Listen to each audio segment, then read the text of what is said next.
Hi, hello, வணக்கம் அன்புறவுகளே. நான் இன்றைக்கு ஜப்பானீஸ் கார்டன் என்ற ஒரு ஒரு சிட்டி டுசுல்டோப்பில் இருக்கிற ஒரு சிட்டியில் ஜப்பானீஸ் கார்டன் என்று சொல்லி ஒரு இடத்துக்கு வந்தான். ஆனால் இங்கே வந்து ரொம்ப அழகாக இருக்குது உள்ளுக்குள்ள இடம். ஆனால் அவங்க வந்து உள்ளுக்குள்ளே வந்து ஒரு போர்ட் போட்டிருக்காங்க, இல்லை நாங்கள் ஃபோட்டோ வீடியோஸ் எடுத்து அப்லோட் பண்ணக்கூடாதுண்டு.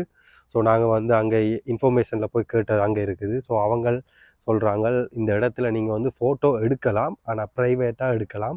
எடுத்து அது எங்களோட ஓன் ஜூஸுக்கு மட்டும் வச்சிருக்கலாம் வழியே சோஷியல் மீடியா வழியே அப்லோட் பண்ணக்கூடாதுன்னு சொல்லிட்டாங்க. ஸோ உள்ளுக்குள்ளே ரொம்ப அழகாக இருக்குது இந்த இடம். அதை எடுத்து போட முடியலைன்றது தான் எனக்கு ஒரு கவலையாக இருக்குது. நீங்கள் டுசுல்டோப் என்ற சிட்டியில் இருக்குது, நீங்கள் ஒருக்கா வந்து விசிட் பண்ணி பாருங்கள் இந்த இடம் எப்படி இருக்குன்னு சொல்லி. இந்த கார்டனுக்கு கண்டிப்பாக எல்லாரும் ஒருக்கா வந்து பாருங்கள். ஸோ ரொம்ப அழகாக இருக்குது. உள்ளுக்குள்ளே பார்க்குறதுக்கு அவ்வளோ க்ளீனாக நீட்டாக வச்சுருக்குறாங்க. இது வந்து காசும் இல்லை, ஃப்ரீ தான். நாங்கள் வந்து உள்ளுக்குள்ளே இன்னொரு இடம் இருக்குது, அதுக்கு